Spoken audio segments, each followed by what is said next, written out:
This is Another Bottle Down on Co-op Radio, KOOP Hornsby, Austin 91.7 FM and KOOP.org. I'm your host, Mark Rayshap, here every Wednesday from 2:30 to 3 to appreciate wines from all over the world and to talk with Austin's leading wine professionals, from winemaker to sommelier and everyone in between. Now it's time to put another bottle down.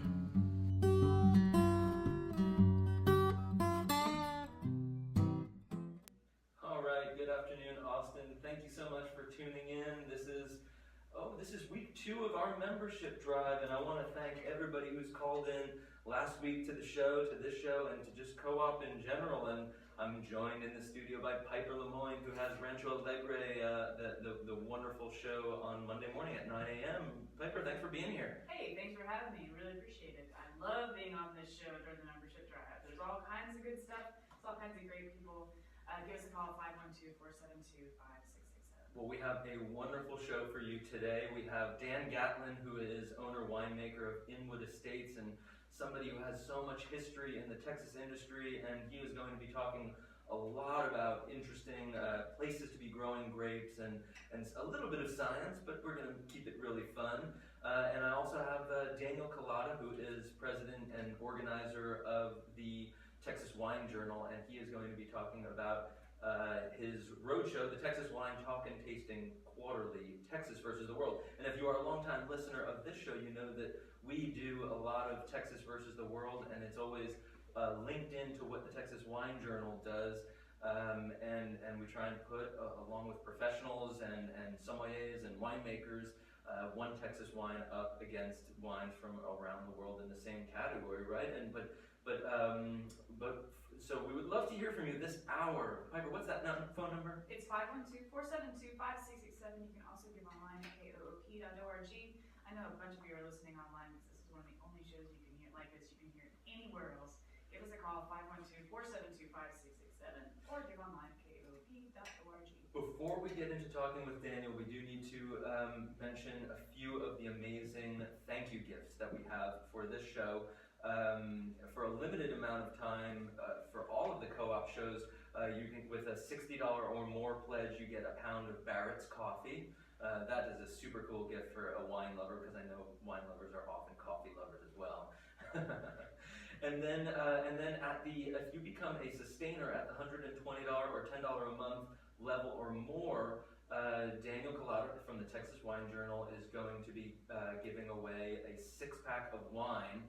And the average bottle price of that, which is donated to Co-op, is $25 or about $25.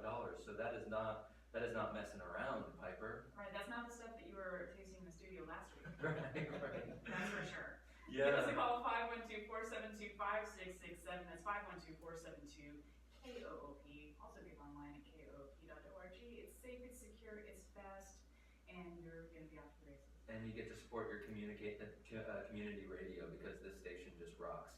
All right. Sure does. Well, let me bring in Daniel, and Daniel, thanks for being on the show. Sure. Thanks for having me. Thanks to Co-op. It's great to have you. And usually you're kind of filming while there's a whole bunch of people in the studio, just tasting wine and talking about wine, and that's what we do here. But now you're here to talk about an exciting way that the Texas Wine Journal is expanding its reach, right? So what's going on? Yeah, so at the beginning of the year, one of our missions was to add value to producers who submit wines for evaluation to the Texas Wine Journal. Right. So just to review, producers submit wines, and then you put them in a judging with wine professionals from Austin, sommeliers, and all kinds of folks, and then you compile all that data and pass it on and publish those results, right? Exactly. So the whole idea is to analyze trends within the Texas wine categories that we evaluate. So based off of the work, we're able to, at this point, analyze basically 11 different analytics per category of wine, which is kind of the nerd side of evaluating wine, which is kind of why I love it. But what we're doing since the beginning of the year, we're doing a quarterly road show. It's a Texas versus the World road show that we're calling Texas Wine Talk and Tasting. It's in partnership and sponsorship with Whole Foods Market and Culture Map. And essentially what we do is we take 4 Texas wines and we put them in a blind tasting in a roadshow format. So it starts in Houston, then it goes to Dallas, and then into Austin. And it's really just a fun, interactive, educational way to get exposed and build awareness for great Texas wines and kind of see how they, according to your own palate and judgment, stack up against the world. So producers come out, it's just a grand old time. Yeah, yeah. And what we've always found that when we do the Texas versus the world on this show, it's such a fun thing to test yourself, and oftentimes the Texas wines really impress, right? Well, they do, sometimes they don't, but that's okay too. It's all part of the learning lesson. So where can folks find more? So you said in partnership with Whole Foods. Is it on the Texas Wine Journal website, texaswinejournal.org? Yep, you got it. Okay, cool. And on Facebook, we're social. Okay. So socialize with us. and there's so again, so you're planning on doing this quarterly, and it's going to continue into next year. We hope so. This is the third road show this year, so the next one, which is next week, so the 13th in Houston, the 14th in Dallas, and then the 16th in Austin, all at area Whole Foods, and then the next road show will be in December. Do you find any? I'm constantly intrigued by the differences between the markets and the tastes of Houston, Dallas, and Austin. Do you see any differences? I mean, are there some places that one city or another that likes a particular style, or? It's hard to call out one particular city. Austin, I think Austin is great because it supports local and they show up for that. I think Houston understands wine and they're eager to experience new and exciting things, Texas being part of that, particularly as it grows and it becomes a larger industry with more influence and obviously better wines. Dallas is somewhat of a harder sell to sell Texas wines from my experience, but those that do show up at the tasting, they get to experience something that is novel in some ways. And I think the more we just get out there and beat the drum about Texas wines and great Texas winemakers and the new up-and-coming regions, that wave, that will finally turn the corner at some point, and it's slowly happening. Right. And Dan, I mean, you're from Dallas. You have a totally different perspective on Dallas than I think the rest of us do. Yeah, I think I better lay out on that one. Actually, I don't know. I'm from Dallas, so I can comment. But Dallas is a tough sell. There's no question about it. I have my theories as to why, but I don't think that's appropriate for radio. So. Sure. And on that note, well, we do try and explore and kind of get down to the bottom of it, but also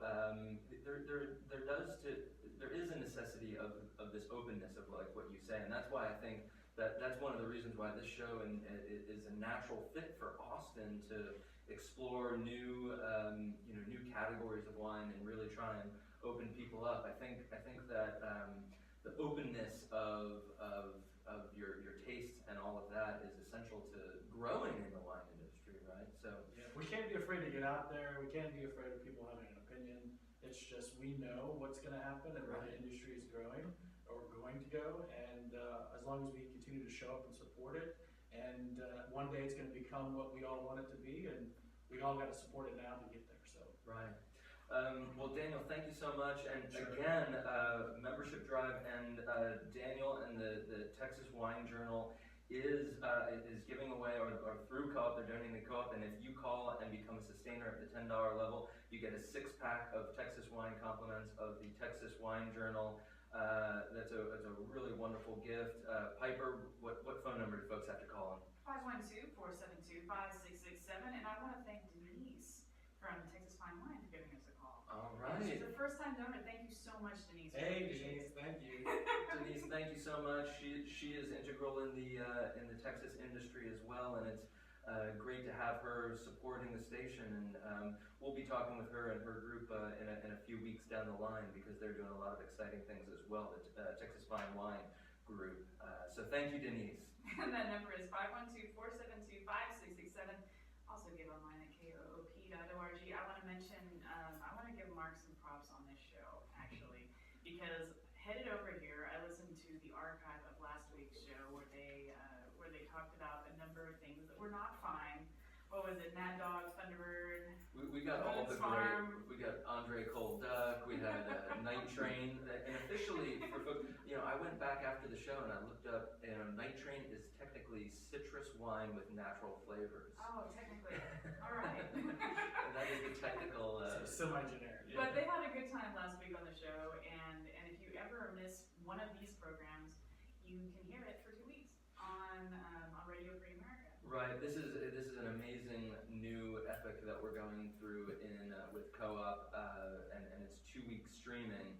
I know that I'm super pumped because I listen to a lot of the music shows on a very on a very regular basis, and I just wish I could hear them. And because of the rights of the music, this has been really hard to do. But now you can stream for 2 weeks, for a full 2 weeks, and get all those music that you would normally that a podcast is not possible. That's right. Now, and this show does podcast. You can get a link to the actual podcast, which is downloadable, and there's no time limit on that. And that is coop.org/another bottle down. There will be a link for that. But I just wanted to kind of illuminate that we're always doing a lot of things. We're always trying to make the programming more accessible to you and continue to show how much we love you and our attachment to the community. And give us a call at 512-472-5667 if you want to become a member of this incredible community radio station. We are Austin on the air, so I always say it's always radio for people who color outside the line, which is the theme for this run. Right. So give us a call at 512-472-5667 or koop.org. Great, thank you, Piper. We're going to talk with Dan Gatlin, who is owner and winemaker of Inwood Estates, and then we'll take a break after a few minutes. But I'd like to jump in here and talk with Dan about his history. Dan, how long have you been in doing wine in Texas? Well, I was over 30 years. Yeah, just as a really quick bio. I was born into a family that was in the beverage industry in Dallas. I had a fabulous start in life as far as having enormously great exposure to some of the top wineries in the world, being able to kind of take a peek behind the scenes with them. Includes a lot of the famous names in France, and ended up bringing a lot of the top California brands to Texas for the first time in the into the mid to late 70s. That was in the Dallas area. That was in the Dallas area, right? And then through I kind of knew, I think, by hanging out in some of these wineries that I really wanted to make the shift from being a merchant to being a producer. I kind of caught the enthusiasm from hanging out in these places to become a producer. I am actually one of the first people to plant grapes in Texas. There were people before me, not many. It was a really small amount. This summer is summer number 36 for me as far as farming grapes in Texas. We've had a total of 8 vineyards. We've grown 44 different grape varieties. Wow. I grow many clones of some of the key varieties that I'm working with. So we've had the opportunity to accumulate an enormous wealth of data through that time period as to what works, what doesn't, and honestly, it's changed our perspective on what we thought going into where we are now. It's really we've evolved towards something really different. I'd like to just pause for a moment to have you paint a picture of what the industry looked like when you said that there were a few people growing grapes. So what does that look like as far as, okay, you want to plant a couple vineyards? I mean, how do you even start? Because it's not like there's this one region of Napa Valley that is like, well, you can pretty much grow grapes almost anywhere. They're going to be different, but I mean, how were you picking plots of land, and were you chatting with each other? And it was just it was very difficult. I will be honest, probably with my background, I had kind of envisioned probably not working in Texas, to be perfectly blunt. Right. We had at the time my parents became in really bad health, so I actually could not leave. I decided I would plant a vineyard. It was kind of I really wanted to get to learn the basics of things like trellising, vine training, irrigation, some of the basics of farming, which I didn't grow up as a farmer, so I just wanted to get a good handle on some of the rudiments, And sometimes those things are not intuitive, right? No, of course not. And so I started a vineyard. I called a nursery in California, got 22 different grape varieties, and I thought, at the time I thought, well, if all else fails, then at least I will have learned some of the basics. Yeah. And were you reading books at the time? Of course. Of course. And it was school? Was any sort of intensive courses? Oh boy, that brings up a very sore subject. I went to a course. I sought some advice, and that led me to try to access academia, which turned out to be a colossal disaster. Cost me 16 years of failed farming, and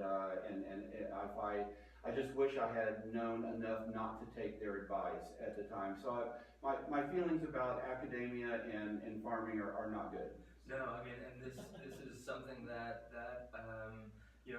we're going to be talking a lot about over the next 45 minutes, because so much of the research has been done around the California vineyards. Of course. And so I think that you are one of the people who really speaks out about we need to have our own techniques here and not follow the lead of California. I agree with that, but I think that it's even beyond that. I think the entire, and of course, I guess this is kind of a lead into I heard you say something about you were the radio station for people who color outside the lines. I am the ultimate person that colors outside the lines. Okay, so I must be in good company here.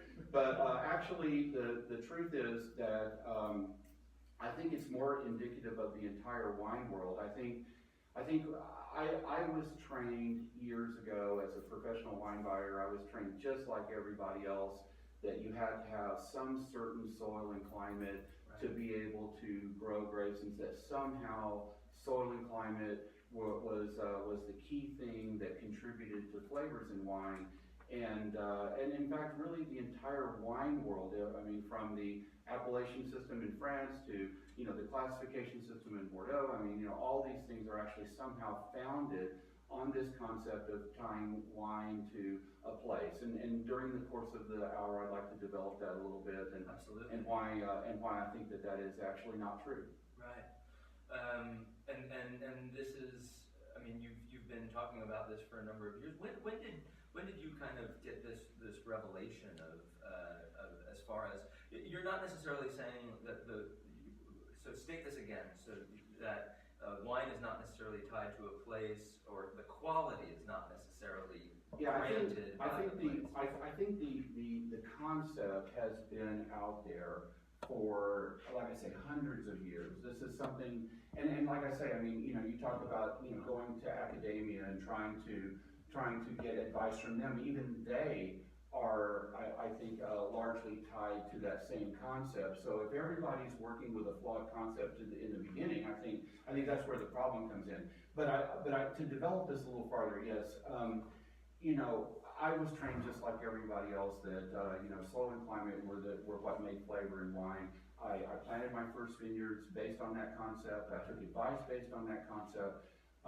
I think in what has happened in the last 12 to 15 years is that we have way better science now. We have machines, we have laboratory equipment that can parse out what's actually in wine. It turns out that for those people that advance what we call the terroir theory, which is that that somehow the place that a wine is grown it contributes to its flavor. When we were able to actually look inside wine and find out what was there, some of the key elements that should have been there, if the terroir theory was correct, some of the key elements that should have been there actually weren't there. So this gave rise to enormous debate in I hate to say it, but in the producer level of the wine world. Didn't permeate into the media, didn't permeate into the trade, this not in the sommelier world, but in terms at the producer level, this certainly became an enormously hot topic. And that whole debate has actually developed into about a dozen different schools of thought that I think are all important, but one that, as we develop this a little farther, one that I'm going to kind of put forth and try to elaborate on, that I think will help just regular everyday consumers, understand why this is important. Right. So you started, when you started making, so let's bring you back to your earlier days of Okay. wine making, because, of course you played with the vineyards, and Yes.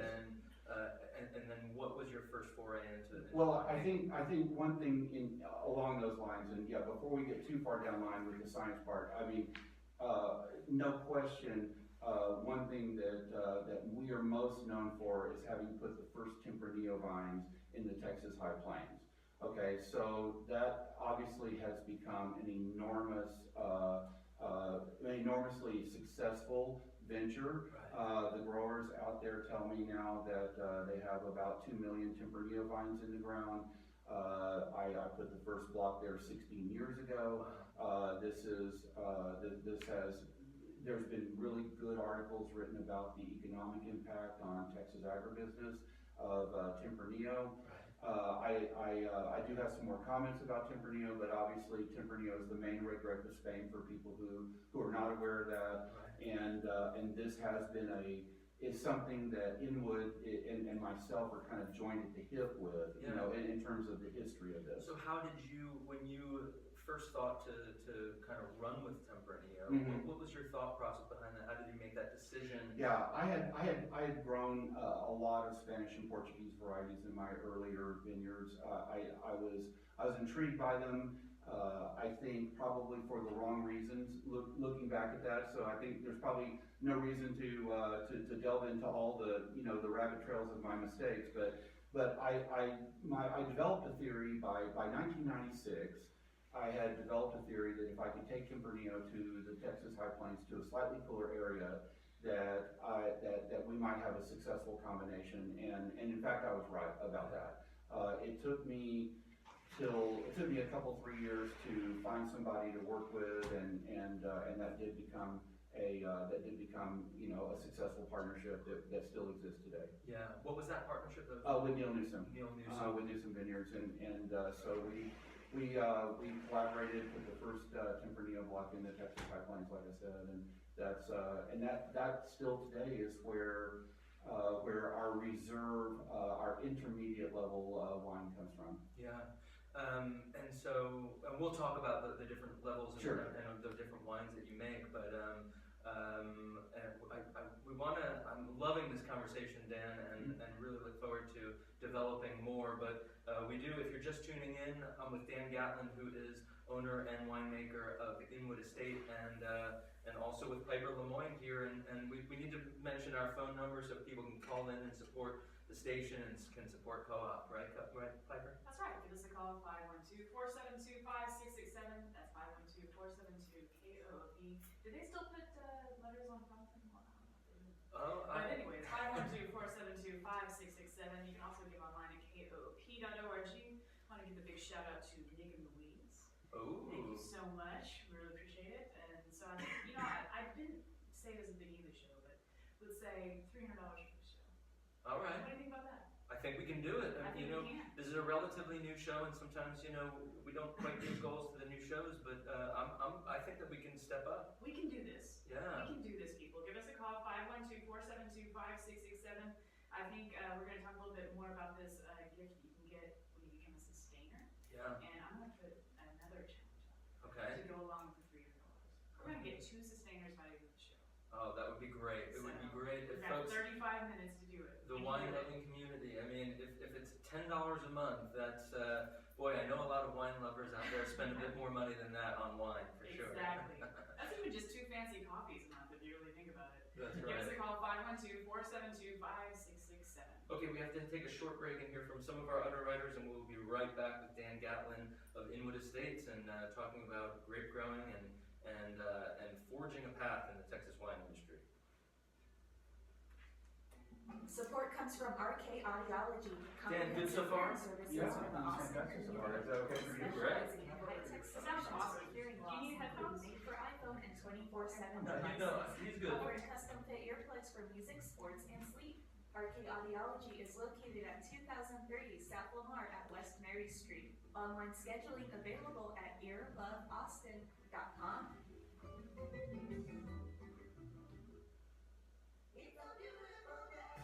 Every day is a beautiful day on Alpcast, Austin's only source for LGBT radio programming, live every Tuesday at 6 Okay, p.m. well, Dan, we'll start to get kind of more now and develop Right. that because we were alluding to developing, now we need to develop. And that's not a problem. Okay, we're back. Thank you so much for tuning in. It's Membership Drive. Piper, what's the number that folks need to call? 512-472-5667. All right, and this is the show that we talk about. There's no other station that would allow, somebody like me to come in and just, talk about the Texas industry, talk about, wine and what it does for life, for passion, and, I'm so thankful for them. You guys talk about science on this show. Yeah. And it is informative, and it is consistent with our mission of informing the community and things you just can't find anywhere else. Give us a call at 512-472-5667 to consider supporting programs just like this, just like all of our music programs, just like our other public affairs programs. I mean, we have stuff for everyone, literally everyone on this station. Give us a call at 512-472-5667.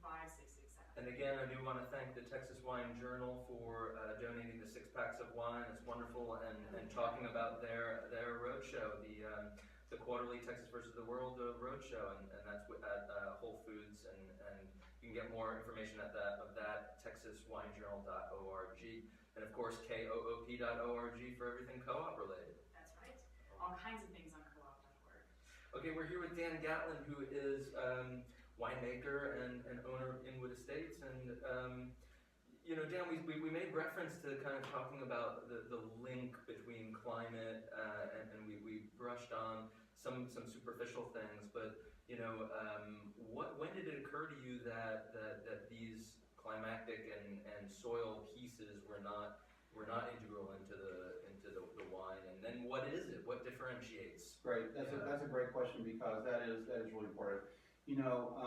This is a little bit anecdotal, but way back in the day, I'm talking about 40 years ago when I began my career as a wine buyer, I would hang out with a lot of other guys that were wine buyers, and we would travel together, and we would we were looking for new brands and all this kind of thing that I'm sure you're familiar with. And we'd get together and we would drink wine at night, and sure enough, they would tell me, only in France will there ever be any great wine. I mean, this is 40 years ago, and they were just committed to the idea that only in France will there ever be any great wine, and everybody else, has no chance in the world. I call this, I not so lovingly refer to this as the hallowed ground theory.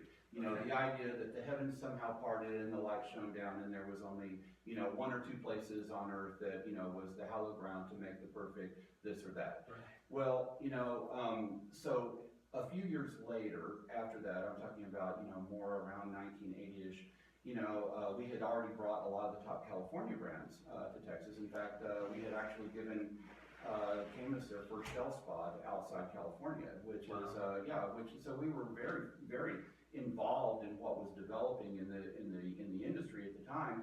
And so I remember one night we were having wine again, and I asked him, I said, well, now, you guys said only in France is there ever any great wine. Now are you still claiming that? And then they started thinking, oh, okay, all right, maybe in California also, but after that, that's it. I mean, there can't be any more hallowed ground. I mean, that's it, absolutely.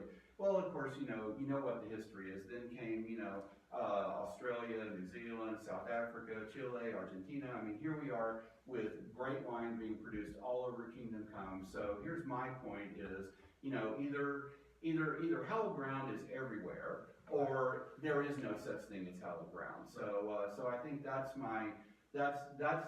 something I think that has come clear, during the course of my career. Now, having said that, the elements of soil and climate have permeated the marketplace. They have permeated how wine is priced, how wine is judged, how wine is rated, all of those types of things. it has its own, it almost has its own lock on how people think. I would say if I polled 100 people in the street and I said, what do you think makes good wine? I think 100 out of 100 would reply that there has to be, some certain soil and climate. Right. The science, not only the history of the industry, but also the science has, like I say, not been kind to the soil and climate folks. It turns out that there are a lot of other theories as to what makes flavored wine, but I'd like to advance one of them, Sure, if you don't mind. Absolutely. So we have developed a new way, I think, kind of a new perspective on what wine growing actually is. I think of it more in terms of the vine, the grapevine, is really more like a mother that is feeding her offspring. Okay. Her berries are in fact her offspring. Indeed. She is literally bearing a crop. That means that during the time that the babies are attached to her, they are gaining nutrition, they are being fed as we progress through the season. The ultimate goal of which is that when they're has received sufficient nutrition, they will detach from the mother vine and fall to the ground and make the next generation in the cycle of grapevine life. Just really no different than every other species on the planet. If you start to think of it in those terms, then this is, she doesn't really care about our personal wine enjoyment. She's not trying to make us a better bottle of wine. She's perpetuating the species. Is what she's doing now.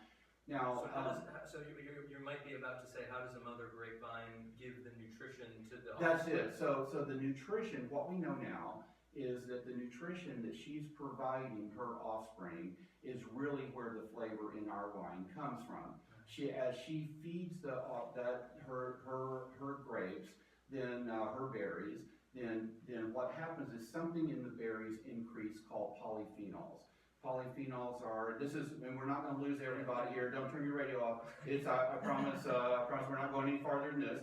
But polyphenols, just so you know, are those key flavor components that humans are programmed to detect and decide if they want to consume or not. In other words, what I'm saying is it doesn't matter if it's wine or spaghetti sauce. Right. It's when you smell something or you taste something, you say, wow, that just rocks my world. I really want to eat this, or I really want to drink this, or whatever. Then what you're sensing, what's breaking your threshold and triggering your gateway is those polyphenols that in your food and wine that you enjoy. It also works the other way, so that maybe it's the thing that you say, ooh, I don't want to consume that because maybe that's not good for me. So it's what we use to trigger our senses. And so what we're looking for as grape growers then is we're looking for how to get more polyphenols into our fruit. Those things that happens in the vineyard, it happens in the field. That's not something that we can put in the wine after the grapes are harvested. So now we're really talking about expertise in farming. Right. And I want to say that I think that this conversation about polyphenols, I get asked all the time, well, how can you have flavors of raspberry or flavor of mushroom either? Right. Even? And That's it has correct. to do with the fact that those certain polyphenols have a shape, that have a certain smell, Mm-hmm. but those can change too, Right. And those are what gives you the incredible complexity of wine. Right. Currently,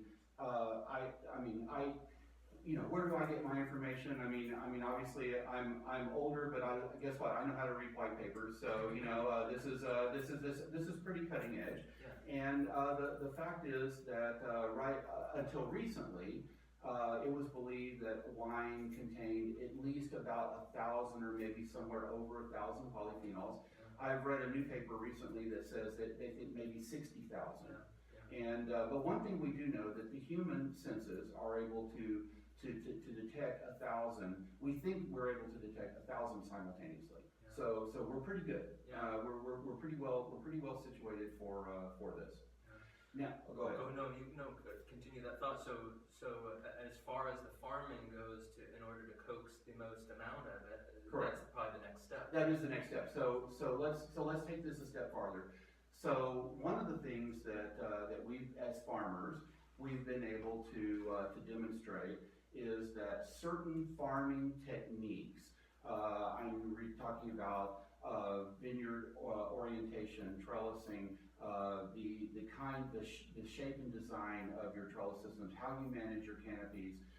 All these types of things contribute to polyphenol counts. But one thing, without boring everybody to death, the one thing that everybody can kind of understand pretty easily then is this.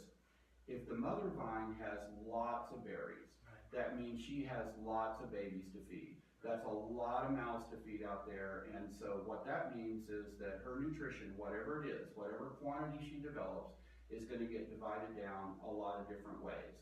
So the more mouths to feed there are, the less polyphenols each berry gets. Now, if you go the other way and you start saying, okay, let's take away the amount of berries, we'll only allow a certain amount to survive, and then that means her nutrition gets channeled into a smaller population. What we have found is polyphenols develop parabolically from that standpoint. So then all of a sudden, it really doesn't matter where the grapes are grown. There's always some level of lower production that you can reach that will allow you to reach the polyphenol count that you're targeting. Right.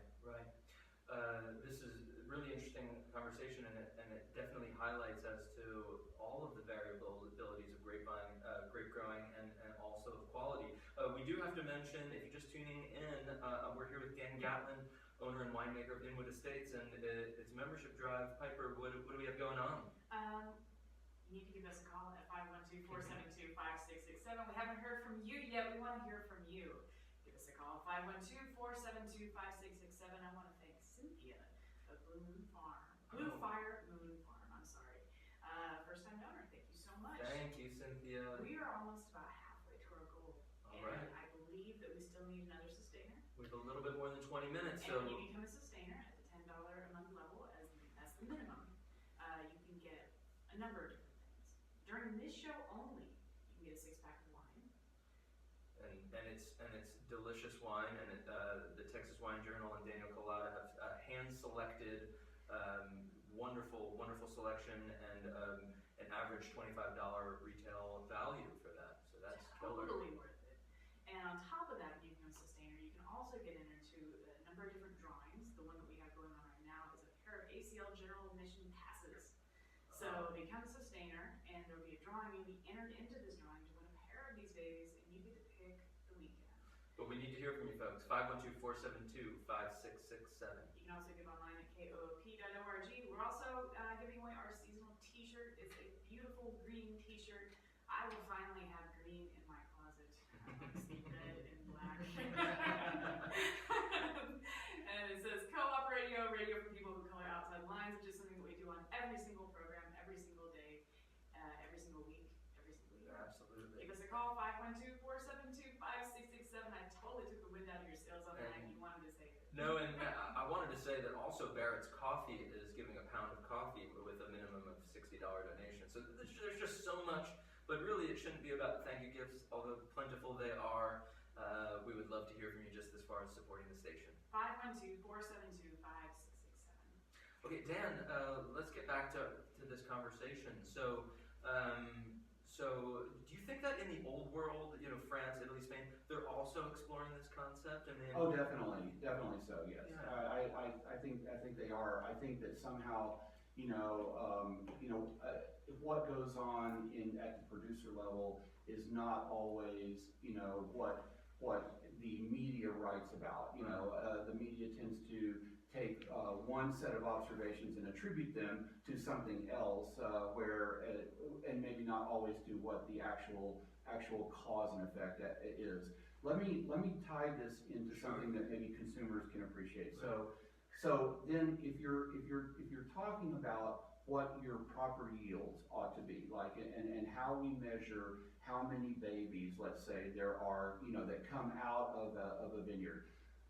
The way we do that is in something we call tons per acre. So that means that how many tons will come out of 1 acre of vineyard block, okay?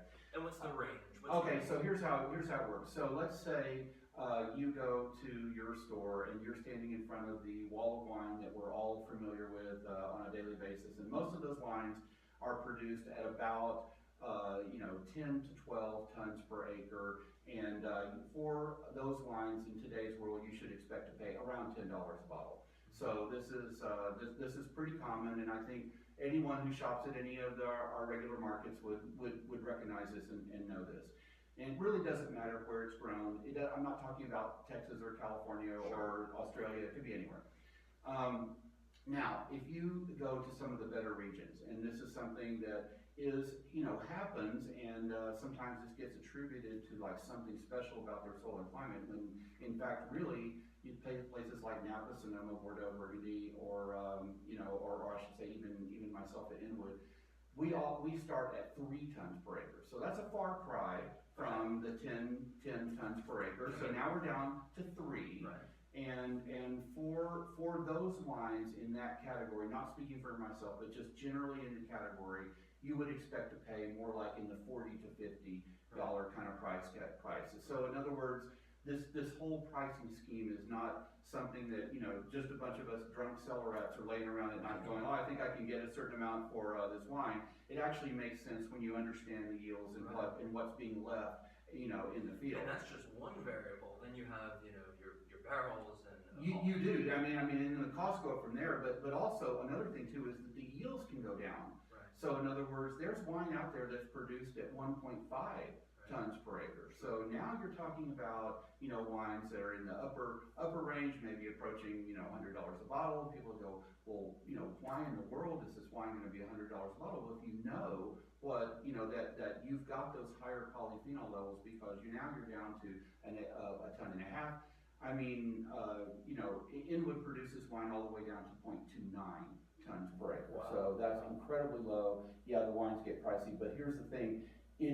The point is not about the price. The point is about the science works. Right. And that's the key thing that we're trying to elaborate on. Now there's a lot of talk. I mean, we're talking about this yield, but additionally, the vine naturally kind of does that as it ages too. It does. That's right. That's right. And so, do you feel like you have?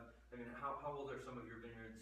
Exactly. So that's a good point. So the original block of Tempranillo that we put in the Texas High Plains started out capable of producing maybe 4 or 5 tons, and then sometimes we would even be taking fruit away.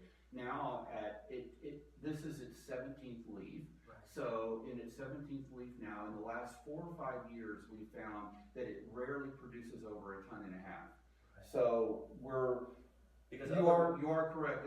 Around age 15, vines tend to drop to a lower production level, which brings up a very interesting subject. One of my most popular questions when I give seminars is people say, well, tell me about old vine wine and does it make any difference? And according to my theory, I would say there's nothing about an old vine wine that makes it any better except for the fact that it typically produces less. Meaning that you could take a vine that's 5 years old, trim off all the fruit early in the season down to whatever the old vine level is, and you have the same wine. So the only thing about the old vine situation is that you look at the bottle and you say, well, this probably is a pretty good indication that the yields are probably lower than normal. And so the root structure, obviously, the older vine will have a more extensive root structure. That doesn't really play into it. No, I mean they typically set less fruit, and as they set less, then it's the same principle. Less mouths to feed, higher polyphenols on the back end. Right. It's really pretty much the same thing. So this is a big thing that folks have to. So in California or maybe some of the more prominent regions, they're just used to limiting the yields and achieving this higher quality. I'm gonna go even a step farther, and I know. I mean, first of all, I have many people out there that disagree with me. Okay, so in other words, I'm not. Well, I get a big laugh in the room. Obviously, I have many haters, so that's fine. But here's the thing. I would go even a step farther, and I would say that if I'm correct, what actually then is the most important thing then is not necessarily the solar climate, but it's the humans. And I would actually go a step farther and say, I think the thing that has held Texas back in the early days and was so difficult was not, people would taste Texas wine like 20 years ago and they say, oh, that's horrible, it must be too hot in Texas. That's the first thing they conclude. It just instantly, they say it must be too hot in Texas. Not so. I think, but it's not the typical 46 degree. It's not. No, it's not. It's nothing about that. What our problem has always been, and is being cured as we go forward, and I myself included, is that we didn't have the human resources. Here's how difficult it is. Vineyard farming is so different than the regular Texas row crop farming that people are used to. I can't even begin to elaborate on. It's like if you're a cotton farmer in West Texas, well, your cotton may be ready in October, and you say, okay, well, I'll call the harvester, he'll come next month, and he'll take the cotton, and it's like everybody's like really lackadaisical about it. Well, I farm Chardonnay in Dallas. I have 20 hours a year to get my crop off the vine to have the perfect chemistry. Only 20 hours. So it's not like I'm away on a weekend. It's the weekend. No, right? No, it's not like it's okay. I have something better to do, and I'll get to it next week. Or even you're harvesting another block. Yeah, no, I mean, it's like you drop everything and you live with this 24/7 until your farming season is over. This is honestly the reason why I think that Tempranillo was a success in West Texas. I don't think it was like, oh, I had this great idea about Spanish grape varieties at all. I think that Tempranillo has a wide margin for error. So folks that were not super experienced in vineyard culture were able to take Tempranillo, and if you miss the mark a little, well, it's okay. There's some flexibility. Whereas Cabernet and some of the other varieties that they were trying to work with has very tiny margins for error. I farm 9 clones of Cabernet. I farm 4 clones of Chardonnay. These things have to be micromanaged with every cell in your body, right. And that brings up a really great point. I think that it's not that California has necessarily a better soil and climate. I think that the Californians have been doing this for 120 years. Right. They are fully accustomed to micromanaging their farming operations, and Texans were never accustomed to doing that. And the support that surrounds the industry that there is enormous. Is enormous, right? Is enormous, So, when you hire crews in California, they understand, this has to be pruned exactly correctly. There's no margin for error here, and here we haven't had that expertise. But I will say this, that also goes a long way toward explaining why all these regions in the world, why 30 years ago you taste Chilean wine and you think, well, God, this wine's no good. Right. And then all of a sudden now 10 more years goes by and the wines are fantastic. And you think, well, did the soil and climate change? No, of course not. It's just the humans got smarter. Right. Well, we need to take a short break. Last time we've got about 10 minutes left in the show, so we want to hear from you during Membership Drive. We're here with Dan Gatlin, industry veteran who's been growing grapes for 36 years. I get to do this every week on Co-op, so it's a real cool thing. Piper, what's going on? 512-472-5667. We have someone today. All right, wow. wow. Sustainer. All right, well. Thank you so much, Ross. Really appreciate it. Ross, and calling in and supporting Co-op and going home with a 6-pack of wine. Compliments of the Texas Wine Journal doing their thing. And wonderful. Wow. That's right. And you can also continue to support this program and be just like Ross. Give us a call, 512-472-5667. It would be great to have another sustainer before the end of the show, right? That's right. We've got 10 more minutes. We can do this. You can do this. We're all in this together. We're 92% community supported, and that means you. Right. Give us a call, 512-472-5667. 512-472-KOOP. We're going to take a short break and be back with the rest of our show with Dan Gatlin at Inwood Estates. Support comes from Austin Community College, hosting the 2016 Vision and Voice Award reception, Friday the 16th, 6 p.m. Dan, we got ACC we'll have Eastview campus. Learn 7-8 more minutes. about this Okay, business I have idea one great anecdote to relay, Sure. and that I think people will enjoy, and Great. and after that we can just fill the rest Well, of the we minutes. want to talk about the daily. I want to talk about the top 100 wineries. Oh, okay, Yeah. well, if you would do that when you open, maybe would that be okay? Sure. Yeah. Yeah, that'd be awesome. But I have one really great anecdote that I'd like to close with. Sure. That, I had a great conversation with a friend of mine that makes wine in Napa recently, and it was really funny. So I think Okay, you'll good. enjoy that. Kendrick Lamar, LL Cool J, and local bands such as Matt the Electrician and Gina Chavez. You can find out more information at aclfestival.com. Thank you so much for tuning in, folks. My name is Mark Rayshap. This is Another Bottle Down. I'm joined by Piper Lemoyne from Rancho Alegre on Mondays at 9 a.m.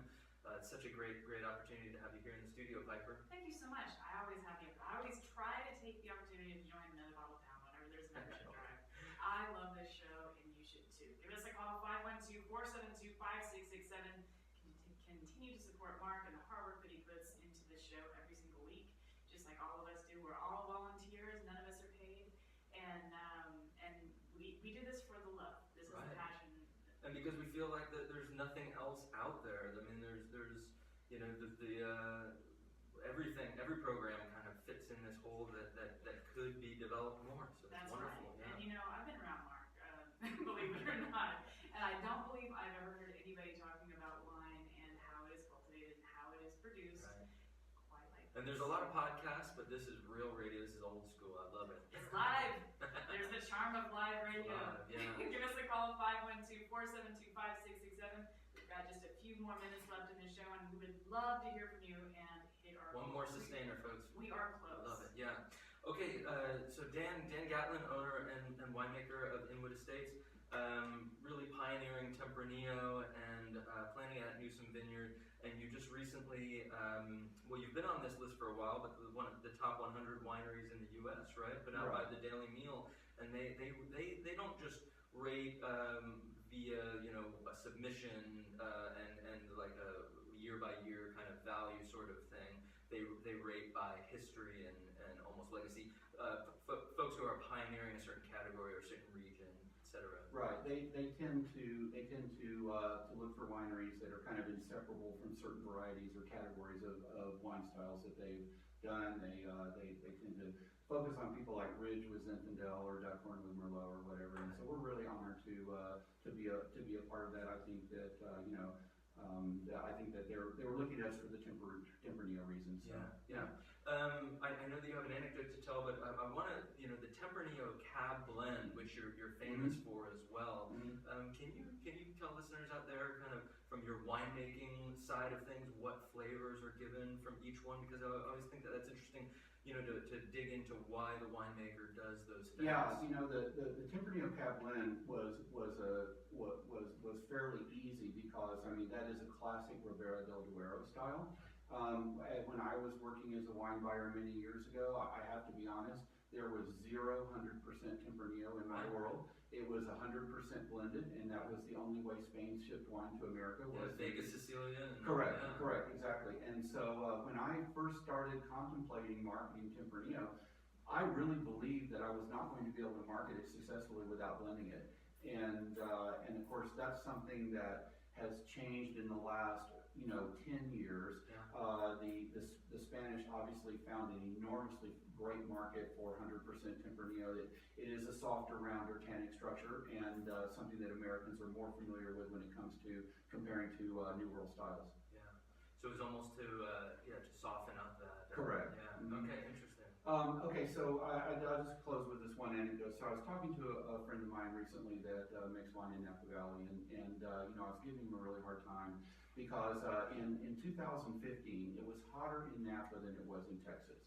And so the Californians have always told us, well, cool is good and hot is bad, cool is good and hot is bad. And so I'd say, okay, So now you guys tell us that here you have a year that's hotter than mine, and are you going to go out there and tell your market, well, don't buy those lines because, I mean, it was way too hot. Right. And he goes, no, of course not. He said, the wines were fantastic. It was great.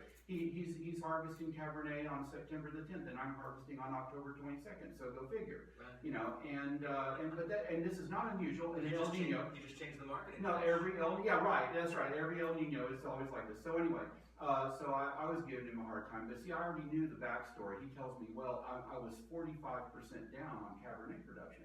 Right. Oh, well now that starts to change everything. See, so now you only have half the babies, like I said. Right. So now you're getting higher nutrition, and guess what? You don't need to let wine hang into October. So he tells me, he says, well, and I told him, I said, hey, well, the Texans could do that every year. Right. We could do it every single year. And he says, well, I guess you could, but he said, you'd only have half your fruit, and that'd be really too bad for you. And I said, no, what's too bad for you is you're paying $300,000 an acre for farmland. Right.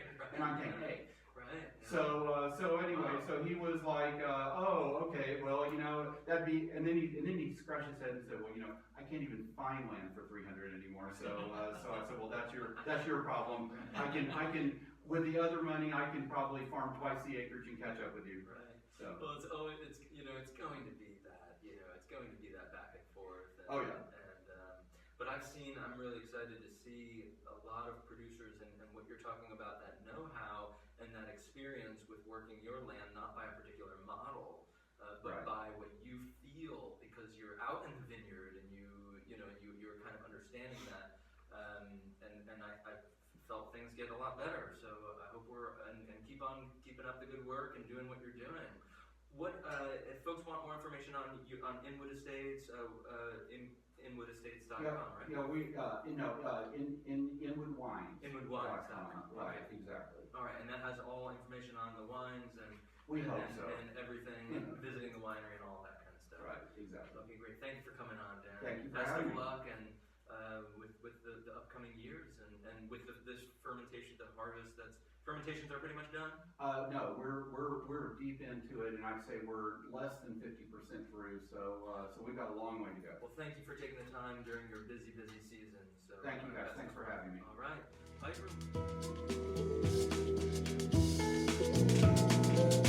Piper.